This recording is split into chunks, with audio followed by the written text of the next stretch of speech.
Entonces, ¿cuáles son los riesgos? ¿Cómo nos afecta finalmente en América Latina? En México nos afecta brutalmente que le vaya mal económicamente a Estados Unidos porque es nuestro principal socio comercial. Miren, los ingresos de México, el petróleo, pues principalmente nos lo compra Estados Unidos. Las remesas de migrantes mexicanos que están principalmente en Estados Unidos, 98% de nuestros migrantes están en Estados Unidos, y las remesas, que son nuestra segunda fuente de ingresos, tristemente, digo tristemente porque a los migrantes mexicanos los explotamos doble. Primero no les generamos las oportunidades en México y después ellos son los que nos tienen que mandar, y después de lo que nos mandan es la segunda fuente de ingresos. Vienen de Estados Unidos. Si le va mal a la economía de Estados Unidos, pues por ende tienden a disminuir las remesas, aunque nuestros migrantes se han fajado bien los pantalones y no han bajado el nivel, el porcentaje. Después, el turismo. Mayoritariamente, ¿de dónde viene el turismo que llega a México? De Estados Unidos. Turistas de origen mexicano y turistas gringos generalmente vienen a México. El cuarto ingreso viene de la venta del sector automotriz. ¿De dónde viene? Principalmente de Estados Unidos. Es decir, el 89% de nuestras exportaciones se va, como dicen en México, se va para el gabacho. Entonces, a México es de vital importancia que el gabacho esté bien, porque buena parte de nuestros ingresos desde diferentes áreas vienen del gabacho. Pero es que los gabachos son bastante mal gastados y bastante mal administrados. Casi todo lo deben. Y cuando piensas que ya empezaron a pagar cosas, ¡pum!, adquieren más deuda y más deuda y más deuda. Y no es una cosa que nada más haga el gobierno de Estados Unidos. Es como esta frase del que nada debe, nada tiene, probablemente viene mucho de esta práctica anglosajona. Me lo han dicho, no sé. Ustedes que viven allá, díganme si sí o si no.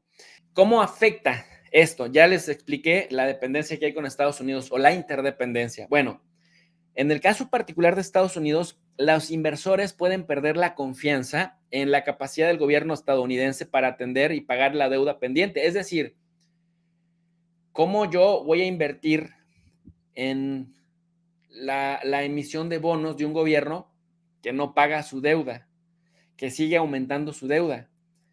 ¿En qué momento, si no paga, me genera confianza para yo seguir comprando deuda?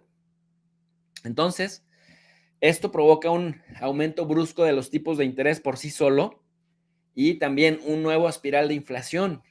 ¿Por qué?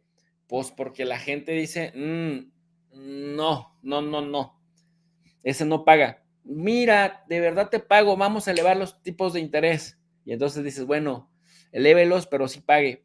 Entonces, el endeudamiento de Estados Unidos, a grandes rasgos, puede provocar una erosión de la confianza en el dólar estadounidense como moneda de reserva internacional y una mayor dificultad para financiar la actividad pública y privada en los mercados internacionales. ¿Qué significa esto? Que si Azerbaiyán y Alemania quieren venderse y comprarse cosas, ya no lo van a hacer en dólares, porque esto les empieza a generar desconfianza en la moneda misma, que es la moneda de uso común en el comercio internacional. Y Boyfriend manda un superchat, dice, profe, ¿este tipo de problemas no vendría también una devaluación del dólar aparte de la inflación? ¿Cree que puede haber revuelta social? Un saludo.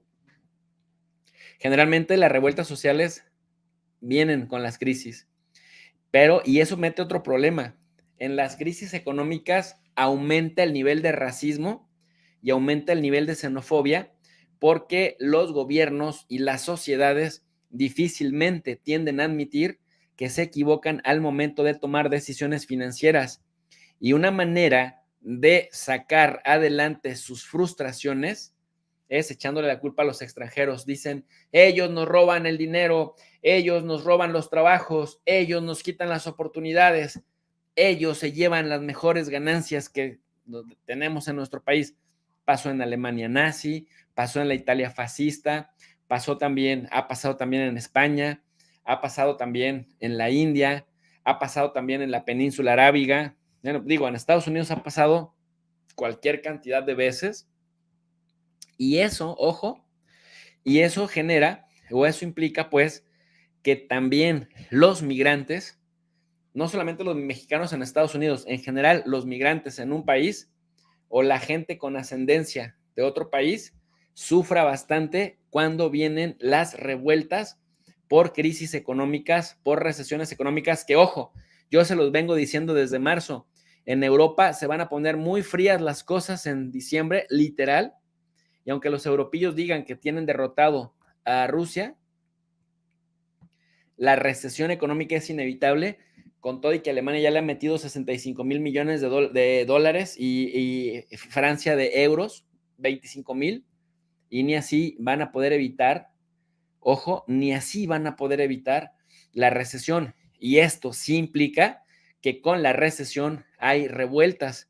Las crisis económicas precedidas de recesiones económicas, precedidas de inflación, precedidas de malos gobiernos que se van a la quiebra porque no saben administrar, porque no son capaces de su deuda, pero siguen generando más deuda, como Estados Unidos, que sigue aumentando deuda, imprimiendo billetes sin respaldo en nada, sí terminan afectando bastante al punto que después se vuelve esa frustración social que se tiene contra del gobierno en frustración en contra de los migrantes y trayendo mucha xenofobia. Por eso también es preocupante el hecho de que la gente crea que las malas decisiones de los gobiernos en general, deudores, son culpa de los migrantes que llegan a robar oportunidades de trabajo, cuando pues, son ellos mismos los que hay muchos trabajos que no quieren hacer y cuando son ellos mismos quienes no son lo suficientemente responsables para presionar a sus respectivos gobiernos en torno a tomar mejores decisiones. En ese sentido, pues decíamos, este endeudamiento de Estados Unidos podría provocar una erosión de la confianza en el dólar estadounidense, podría seguir manteniendo la inflación alta. Esto se traduce en encarecimiento de la vida. El encarecimiento de la vida de manera sostenida se traduce también en un malestar social que puede desembocar en varias crisis internas. Yo lo que sí les digo y se los firmo desde ahora, el Partido Demócrata en Estados Unidos va a perder las intermedias, va a perder las mayorías en las cámaras porque la gente percibe que han hecho un pésimo trabajo. Bueno, en conclusión, pues, en este momento en el que los estadounidenses, el gobierno de Joe Biden, va gastando dinero por aquí, financiando una guerra por allá, porque generalmente cuando Estados Unidos empieza a entrar en recesión, empiezan a financiar las guerras, diciendo que son los que sí saben gobernar, tienen en este momento, en este año 2022, al mes de octubre, a Estados Unidos con la inflación más alta de los últimos 40 años, es decir, el encarecimiento de la vida. Pueden contrastar ustedes eso. Tienen a Estados Unidos con la deuda más alta, 31 billones, es decir, 31 millones de millones. Nunca en la historia habían tenido una deuda tan alta. Y siguen con el Congreso de los Estados Unidos aprobando elevar el techo de la deuda. ¿Qué significa? Que en lugar de pagar más deuda cuando ya alcanzaron el techo, el tope, aumentan el techo para seguir teniendo una deuda más alta. Entonces, los funcionarios que establecen la política fiscal de Estados Unidos podrían sentirse limitados en el momento de aplicar medidas financiadas con la deuda para responder a decisiones y a desafíos imprevistos que puedan surgir en el futuro. Esto de acuerdo a la misma Reserva Federal del Tesoro y de acuerdo a la misma Oficina Presupuestaria del Congreso de los Estados Unidos. Hay un endeudamiento elevado y creciente que tendrá importantes consecuencias tanto para la economía de Estados Unidos como para el presupuesto federal. Por eso, últimamente les ha llegado lo que significa el shutdown, el cierre del gobierno, porque a veces no tienen ni para pagarle a los propios funcionarios.